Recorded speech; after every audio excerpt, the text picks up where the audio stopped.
Assalamualaikum warahmatullahi wabarakatuh. Waalaikumsalam warahmatullahi wabarakatuh. A'udzu billahi minasy syaithanir rajim. Bismillahirrahmanirrahim. Bismillahil kafi huwallah. Bismillahirrahmanirrahim huwallah. Bismillahirrahmanirrahim huwallah. Alhamdulillahi binuri kasyafi'il hikmah. Asyhadu an la ilaha illallah wahdahu la syarika lah. Al-malikul haqqul mubin. Wa asyhadu anna Muhammadan abduhu wa rasuluhu la nabiyya ba'dah. Shadiqul wa'dil amin. Allahumma salli wa sallim ala rasulil hikmah wa ala rasulil anbiya'i wal mursalin wa sallallahu ala Muhammad ya alimul hakimul khabirul mubinul hadi alimul ghuyub. Rabbana ya ilahana wal tuhbina ya asfiya'il ya nurul ya'il ya amdo ya'il kafha ya ainisson birahmatika ya arhamar rahimin. فقال الله تعالى في كتابه الكريم وهو أصدق القائلين بسم الله الرحمن الرحيم قوا أنفسكم وأهلكم نارا الآية. يهديكم الله كلام الله لا إله إلا الله محمد رسول الله يا سيد البركة يا إمام الكرامة. Rabbi ishrah li sadri wa yassir li amri wahlul 'uqdatam min lisani yafqahu qawli. Amin ya rabbal alamin. Yahdikumullah kalamullah la ilaha illallah Muhammad Rasulullah ya sayyidul barakah ya imamil karamah amma ba'du. Hadratul muhtaramin, para alim, para ulama, para ustaz, para kiai, tokoh agama, tokoh masyarakat yang senantiasa tetap setia dalam menghambakan diri kepada Allah, tetap setia dalam menyongsong perjuangan suci baginda Rasul Muhammad sallallahu alaihi wasallam, yang rela berkorban, mempertaruhkan ilmunya, mempertaruhkan tenaganya, mempertaruhkan jabatannya, mempertaruhkan hati dan pikirannya, bahkan yang mempertaruhkan tetesan keringat dan darahnya, mempertaruhkan harta bendanya semata-mata demi ridho Allah Subhanahu wa Ta'ala.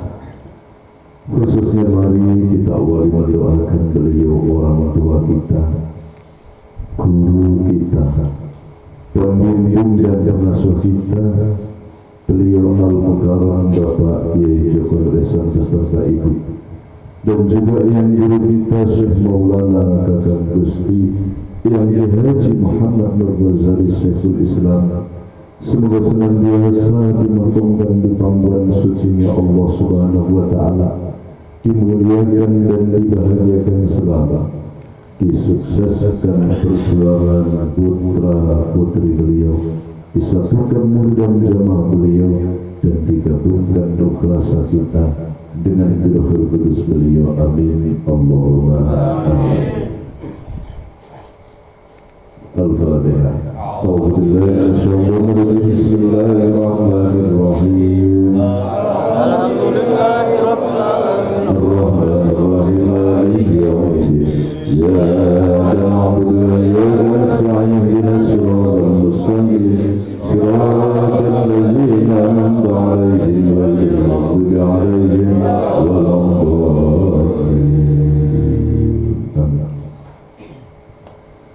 Kepada beliau Akhirul Kiram Gus Ali Enkat dari Magetan yang dirahmati dan dimuliakan Allah Subhanahu wa Ta'ala. Hadirin hadirat saudara-saudaraku seiman, seakidah, senasib, seperjuangan di dinil Islam yang kami cintai dan kami banggakan, rahimakumullah. Syukur dan syukur kembali mari kita hadirkan di dalam hati kita yang paling dalam. Di dalam hati yang paling dalam ini adalah makom ruh dan rasa kita. Tidak hanya sekedar formalitas, tidak hanya sekedar mengukurkan kewajiban, tetapi syukur yang mendasar. Betul-betul itu hadir di dalam ruh dan rasa kita. Sang ruh menyaksikan keagungan dan kebesaran Allah, sang rasa merasakan belian Allah Subhanahu wa Ta'ala. Sehingga betul-betul syukur yang hakiki adalah syukur yang mampu terlahir dari batin kita. Syukur yang diawali dari ruh dan rasa kita yang tersambung dan terhubung kehadiran Allah Subhanahu wa Ta'ala. Maka dari batin yang dalam ini senantiasa menyaksikan dan merasakan kasih sayang Allah, maka mari kita ikrarkan dalam lisan kita di qaulina alhamdulillahirabbil alamin.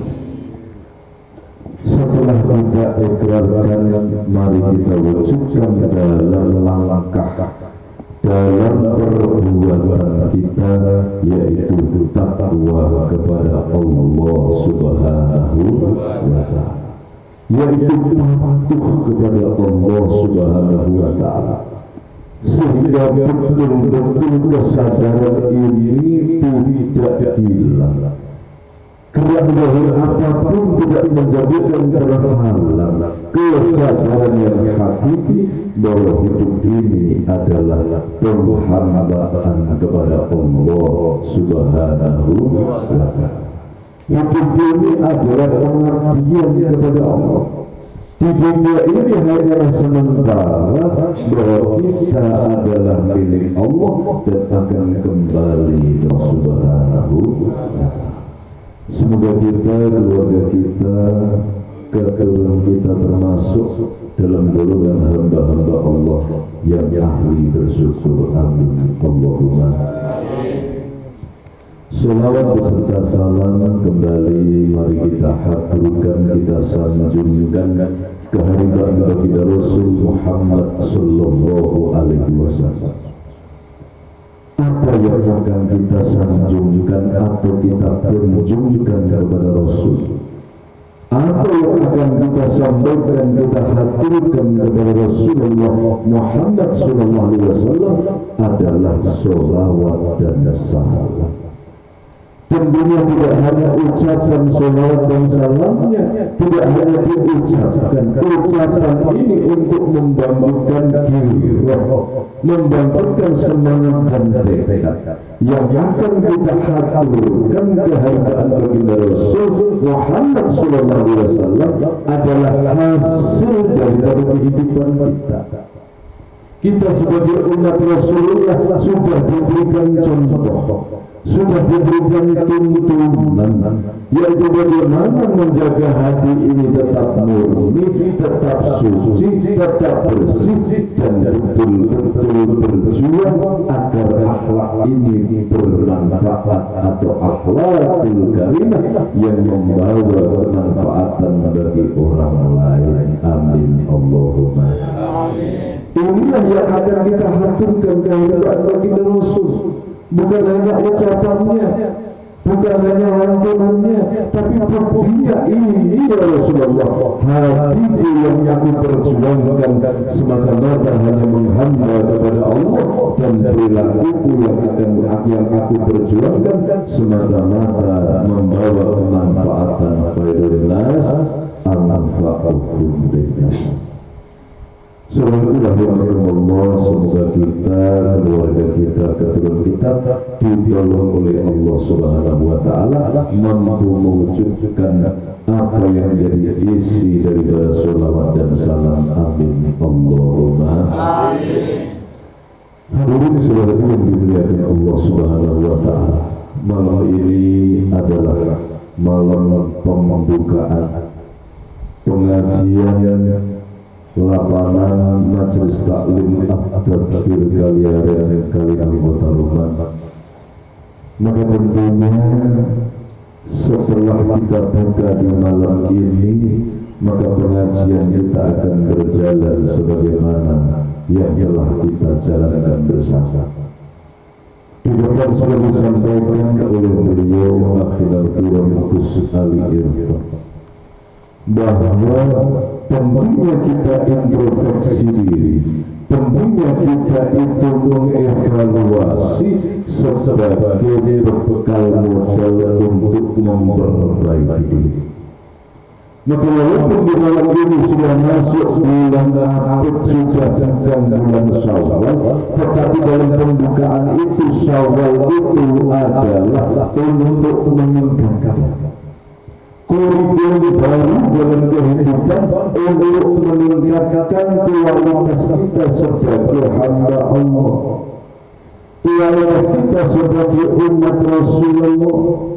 Maka tatkala kita menyadari betul-betul kita itu manusia fi ahsani taqwim, punya Tuhan yang maha segala-galanya, punya Tuhan yang maha dahsyat, maha alim, maha kaya, yaitu Allah Subhanahu wa Ta'ala. Mendapatkan Rasul sebagai penuntun, sebagai imam kita, yaitu Rasulullah Muhammad SAW, dibekali dengan agama Islam, dengan keyakinan, dengan ihsan, dimasukkan ke dalam golongan Majelis Taklim At-Tadbir, dikenalkan dengan guru besar kita. Alhamdulillahirabbil alamin.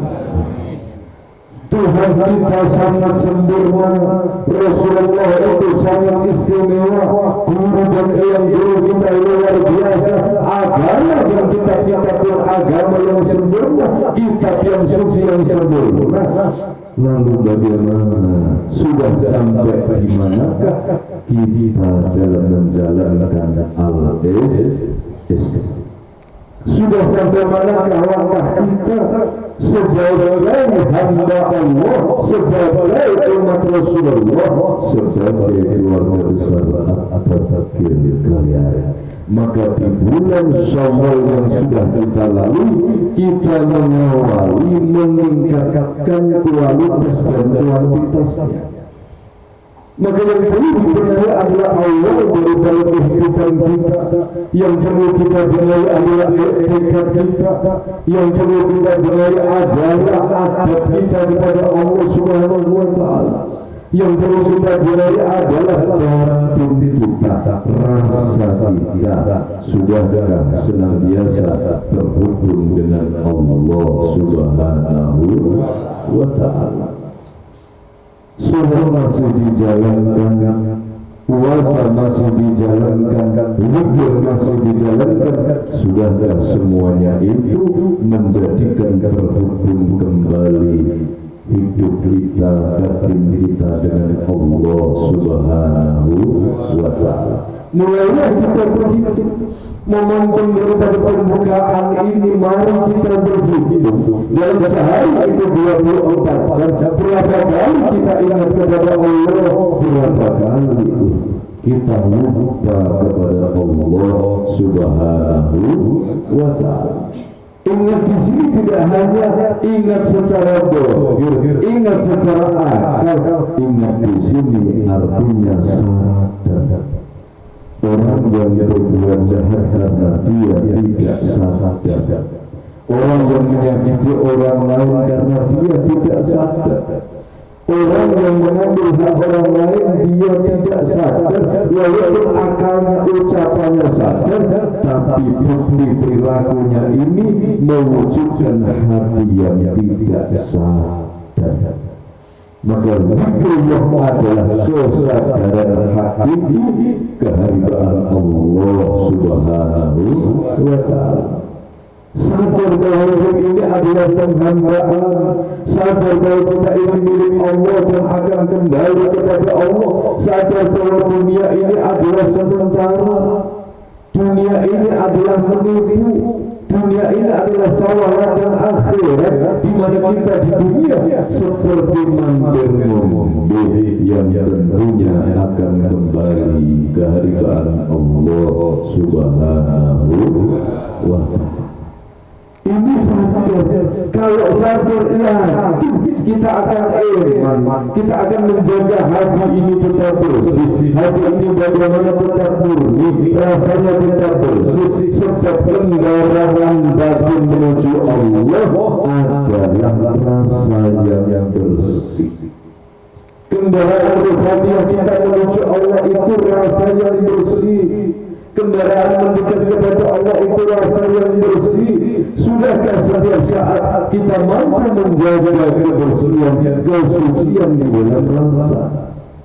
Sayang kalau hatinya diisi iri dengki, sayang kalau hatinya sakit hati, sayang kalau hatinya benci, buruk sangka. Kenapa? Sudah tatkala penyakit hati ini hadir, akan menjadi hijabnya dari Allah Subhanahu wa Ta'ala.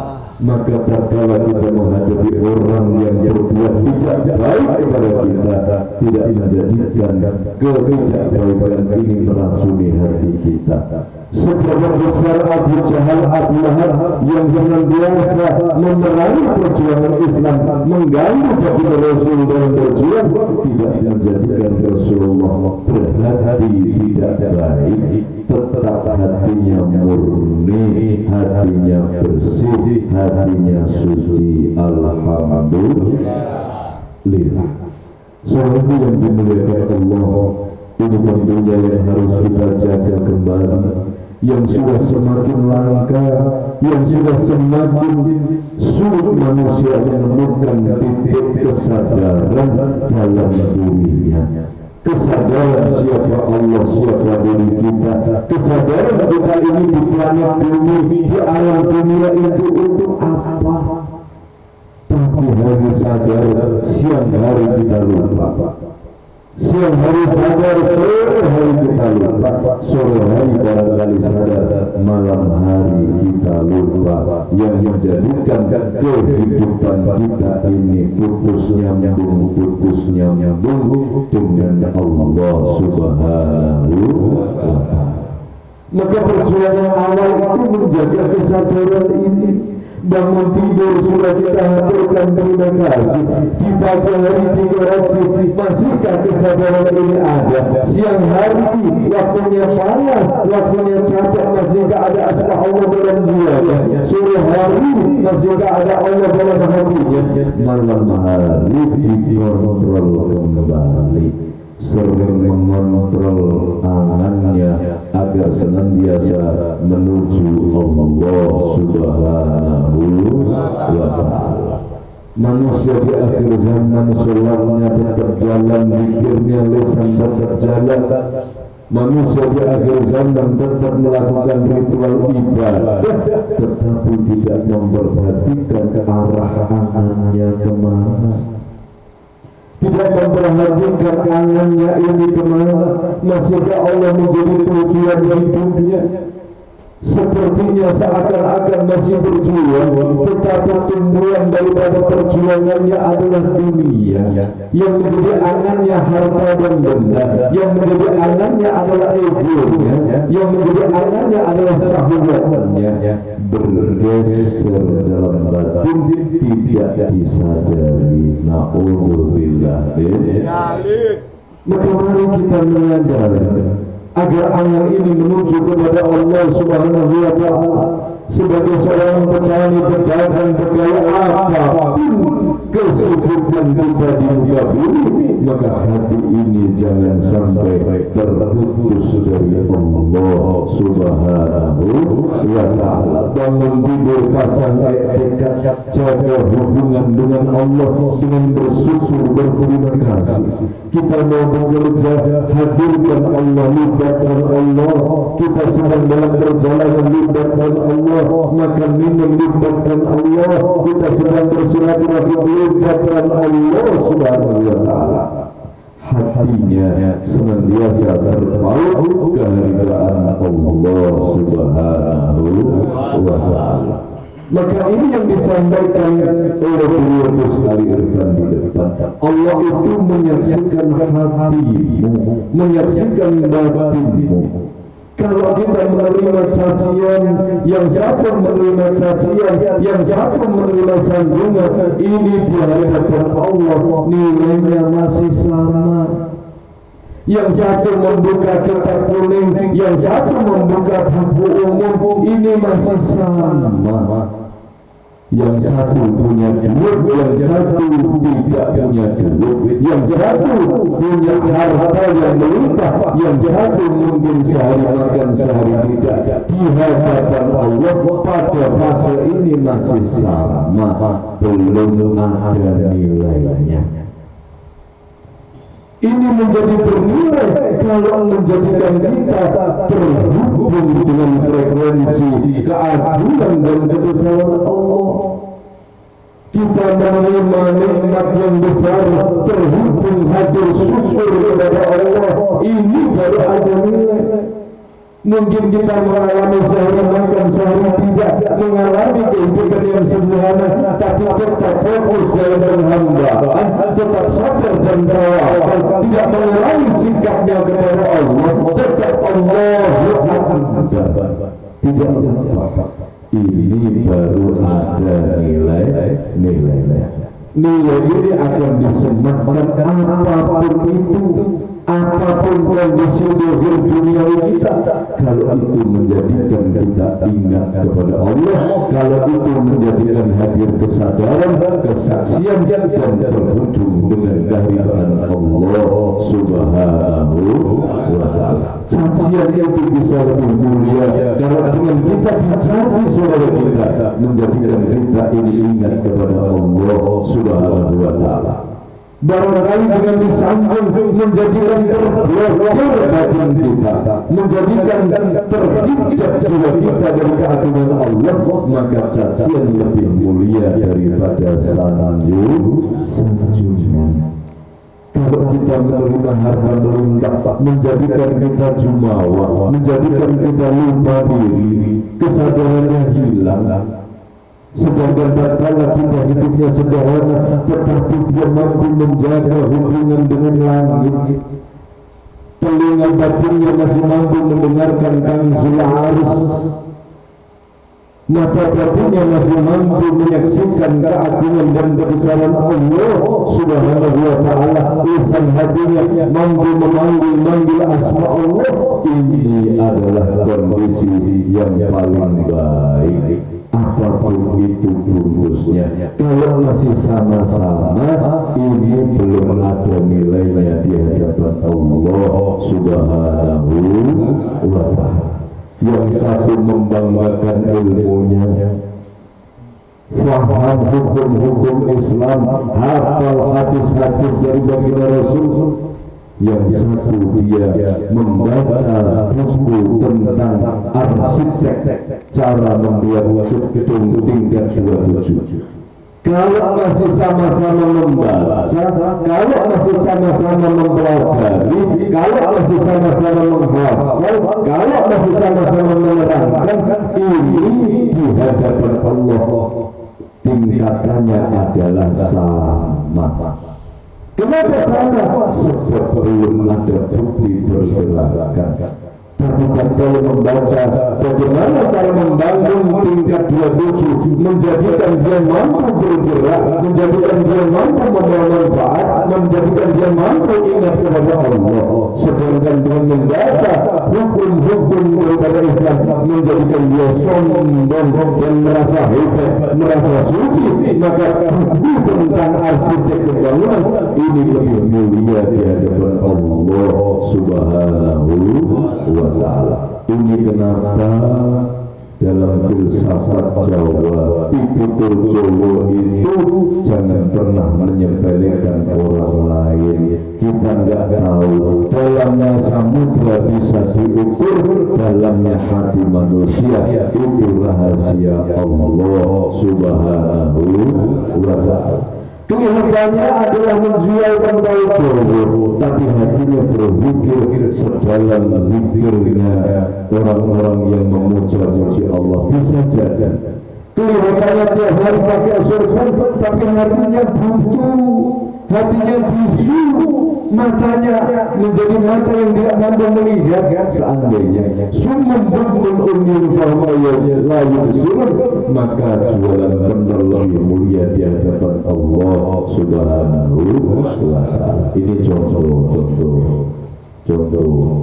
lebih mulia di hadapan Allah Subhanahu wa Ta'ala. Kelihatannya dia itu ada di pabrik yang besar, punya PT yang besar, menjadi CEO yang besar, tapi ternyata batinnya begitu dalam dan berhubung kepada Allah, kemanfaatan hidupnya begitu luas demi perjuangan Rasulullah.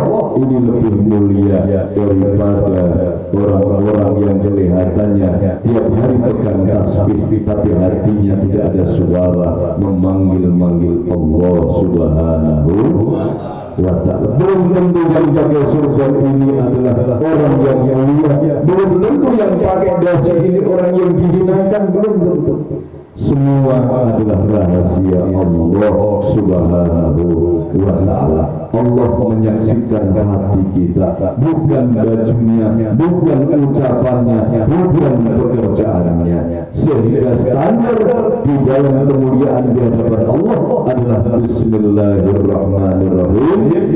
Inna akramakum indallahi atqakum. Yang paling mulia di hadapan Allah bagi kalian semua adalah yang paling patuh kepada Allah Subhanahu wa Ta'ala, yang paling menghamba kepada Allah Subhanahu wa Ta'ala, bukan yang paling pandai, bukan yang paling pintar, bukan yang paling kaya. Yang paling mulia adalah yang paling terhubung daripada Allah Subhanahu wa Ta'ala. Hidupnya yang bersambung di hadapan Allah Subhanahu wa Ta'ala.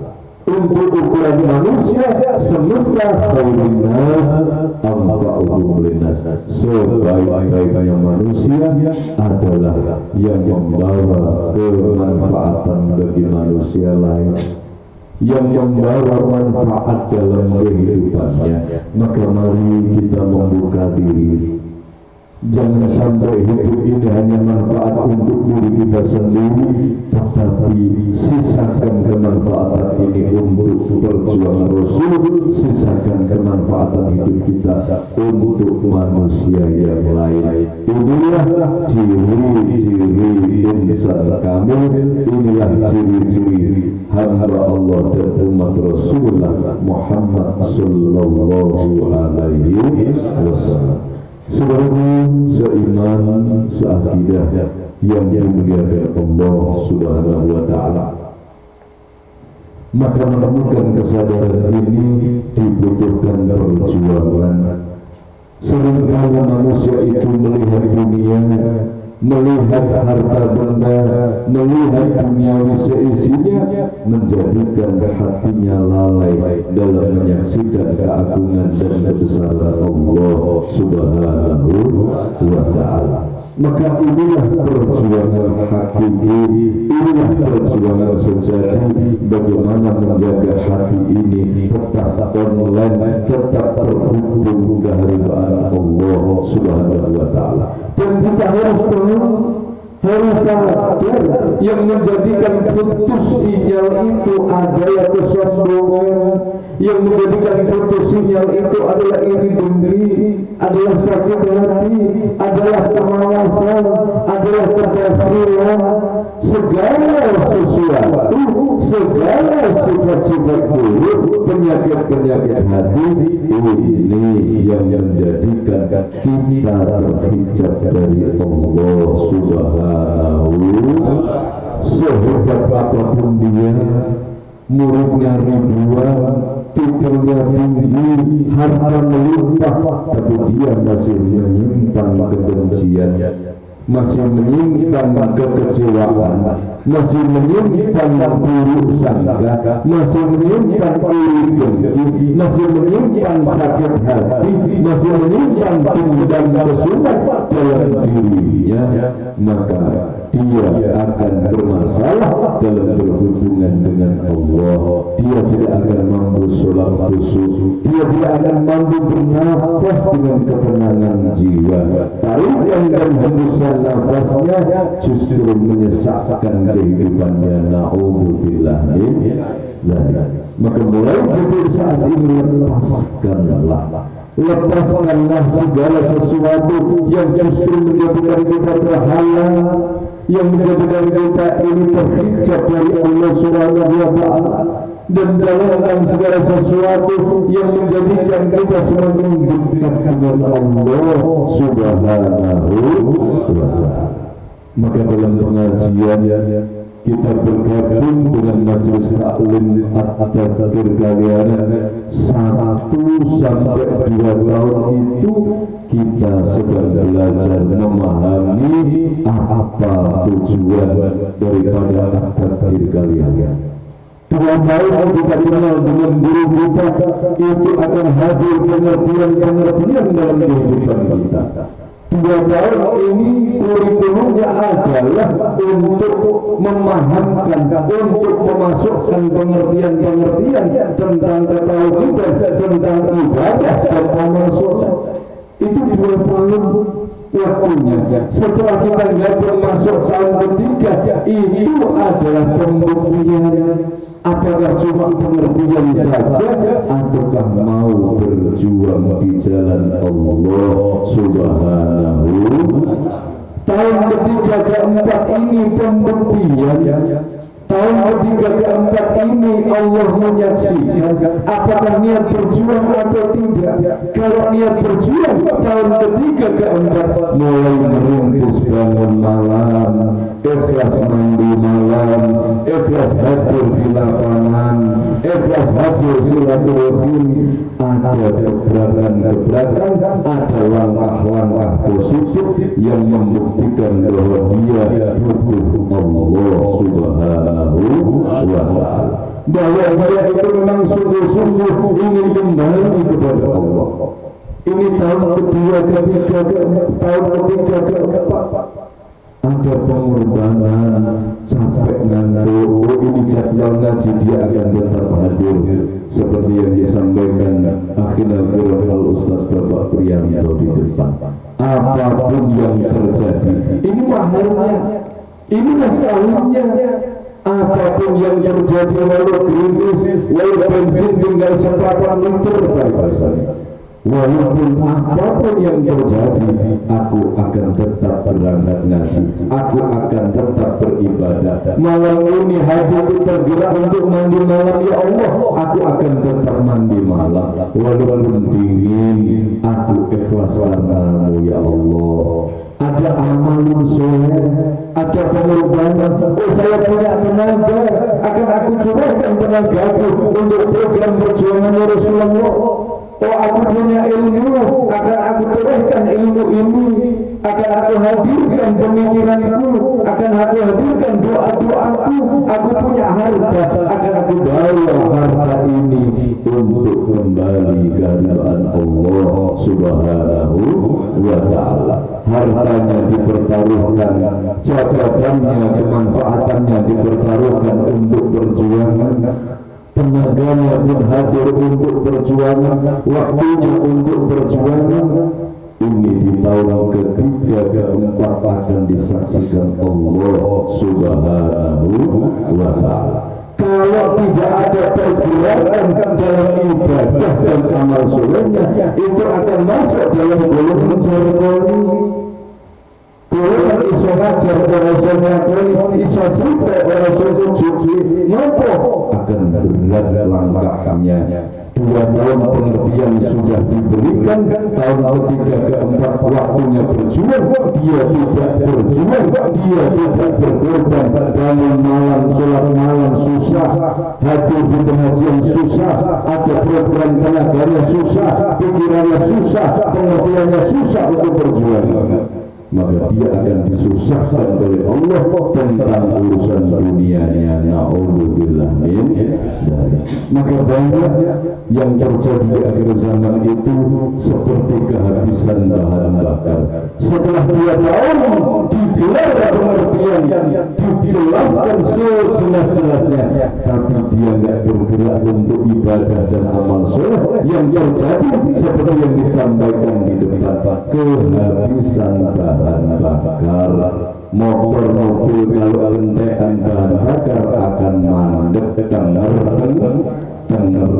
Tahu itu benar, tahu bahwa pengajian itu baik, tahu bahwa ini mujahadah itu beruntung untuk menguntungkan dirinya, tahu bahwa ngaji, ibadah, zikir ini adalah sangat bermanfaat, tapi tidak mampu untuk mewujudkannya. Kenapa? Sebab entekan bahan bakar. Na'udzubillah min dzalik. Motornya masih waras, motornya masih bisa bunyi kok, motornya masih normal, tapi bensinnya habis, ya akhirnya mandek, dituntun nggak bisa jalan. Ini terjadi kalau di tahun ketiga keempat kita tidak cepat-cepat berbenah menata ibadah dan amal solehnya, karena 2 tahun pengertian itu kita sedang menerima kekuatan dari Allah. Semangatnya, tekadnya mulai hadir di 1-2 tahun ini, tapi tahun ketiga keempat Allah ingin menyaksikan sampai seberapa tekadnya untuk menjadi manusia yang menghamba kepada Allah Subhanahu wa Ta'ala. Ada lagi yang sudah tertata perjuangannya, tiba-tiba karena masalah duniawinya, baik masalah hadirnya nikmat gak bersyukur atau masalah daripada masalah dunia, menjadikan dia lalai menata ibadahnya, lalai menata sholatnya. Padahal ngajinya sudah 10 tahun, sholat malam mandek cek, amal soleh mandek cek. Ini pun bisa terjadi seperti perjalanan kita yang sudah jauh kita menempuh, sudah berpuluh-puluh kilo, tapi sama kasusnya kehabisan bahan bakar. Maka bagaimana agar bahan bakar ini enggak habis? Maka setiap hari harus ada produksi kebaikan dari diri kita. Hati memproduksi kebaikan, hablum minallah memproduksi kemurnian dalam menghamba, hablum minannas memproduksi kebaikan-kebaikan, kemanfaatan. Amin Allahumma amin. Semoga yang dimuliakan Allah Subhanahu wa Ta'ala ini tentunya sebagai gambaran bagi kita semua, dan ujian dalam langkah menuju ridha Allah ini yang paling berat adalah di ke-13 tahun. Kita ingat-ingat bergabung dengan At-Tadkir kalian, dengan majelis taklim At-Tadkir kalian tahun berapa? Di tahun ke-13 kita ngaji, kita akan mengalami ujian yang paling berat. Kalau orang kuliah itu akan mengalami skripsi yang paling merepotkan, yang paling berat. Ujiannya bukan terletak pada zahir, tetapi terletak pada batiniah kita, pada tekad kita kehambaan Allah Subhanahu wa Ta'ala. 10 tahun lulus saja ikhlas, perjuangannya luar biasa, Senin Kemisnya, bangun malamnya, ngajinya nggak pernah kotor. Tetapi begitu masuk tahun ke-13, tiba-tiba menjadi loyo. Tiba-tiba tangannya berubah, tiba-tiba arahnya meleset. Na'udzubillah min dari. Yang pertama, ngaji itu akan ada rasa malu. Itu fase yang pertama. Mau ke taklim malu, isu. Kenapa malu? Wes kesuwen gak nang taklim malu. Kalau malu tidak juga nekat ke taklim, nekat ngaji kembali, maka fase yang kedua itu takut. Ketemu guru takut, ketemu ngaji takut. Yang pertama rasa malu, yang kedua rasa takut. Yang ketiga apa? Ini adalah rasa yang paling puncak adalah na'udzubillah dari rasa benci. Tiba-tiba benci ngaji, benci amalan, benci Allah, benci Rasul, benci guru, benci teman-temannya sendiri. Ini karena rasa malu, takut tidak secepatnya disembuhkan, maka lemaknya puncaknya adalah benci kepada ngaji. Na'udzubillah min dari. Maka hati-hati menjaga rasa. Kalau sudah hadir rasa malu, apalagi rasa takut, cepat-cepat paksa untuk menyambungkan kembali, untuk ngaji datang ke majelis taklim. Kalau dibiarkan, maka rasa benci ini akan hadir. Na'udzubillah min dzalik. Mari kita koreksi sendiri. Kita koreksi rasa kita, sudah sejauh mana rasa ini. Karena kita ngaji adalah untuk kajian yang kaji diri kita, bersumber dari batin kita, untuk mengelola ruh dan rasa, mengondisikan rasa kita agar senantiasa terhubung kehadiran Allah Subhanahu wa Ta'ala. Apakah angan kita masih terjaga menuju Allah atau tidak? Apakah cita-cita kita masih menuju Allah atau tidak? Apakah perjuangan kita tumbuhannya adalah Allah atau selain Allah? Atau barangkali dunia sudah menguasai menjadi tumbuhan daripada perjuangan. Na'udzubillah min dzalik. Yang terakhir Allah berfirman, Bismillahirrahmanirrahim, Qu anfusakum wa ahlikum nar.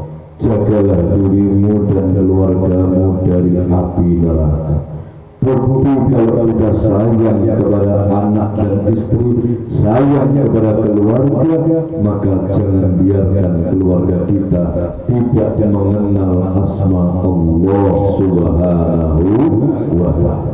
Kalau kita tidak mampu untuk mendidik anak kita, minimal ikhtiarnya satu, ajak anak ini ke majelis taklim.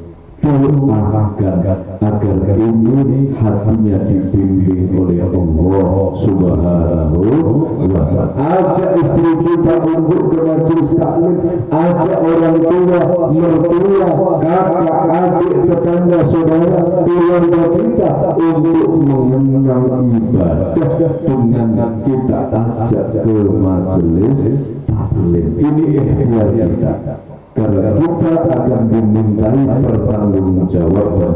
Tatkala seandainya istri dan anak, orang tua mertua tidak mengenal akan zikrullah, akan tauhid, tetapi dalam rekaman kita tidak pernah mendoakan, tidak pernah memperjuangkan, tidak pernah mengupayakan bagaimana keluarga kita mendapat hidayah, kita akan dituntut oleh Allah Subhanahu wa Ta'ala. Engkau tidak pernah berikhtiar bagaimana anak istrimu mengenal Allah, mengenal tauhid, mengenal zikir, mengenal penghambaan kepada Allah Subhanahu wa Ta'ala. Tapi kalau kita sudah berdoa, sudah kita ikhtiari, sudah kita ajak ke majelis taklim, tetapi ternyata seandainya na'udzubillah anak istri ini masih sulit sampai akhir hayat kita tetap kita perjuangkan, maka kita sudah bebas dari tuntutan Allah Subhanahu wa Ta'ala.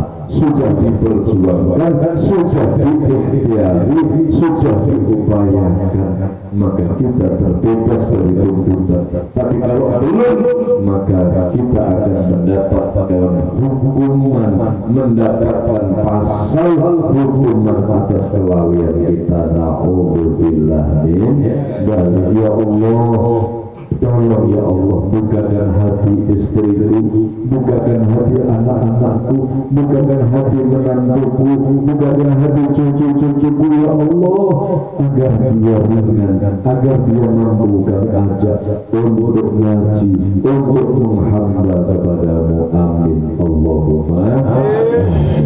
Sudah dimuliakan Allah Subhanahu wa ta'ala. Tentunya ini sebagai bekal kita semua untuk mengawali, meningkatkan kualitas dan kuantitas sebagai hamba Allah Subhanahu wa ta'ala. Programlah ibadahnya, programlah amal solehnya, agar kereta kehidupan ini lancar melaju menuju Allah Subhanahu wa ta'ala, lancar melaju dan dengan arah yang benar menuju ridha Allah Subhanahu wa ta'ala. Amin Allahumma ya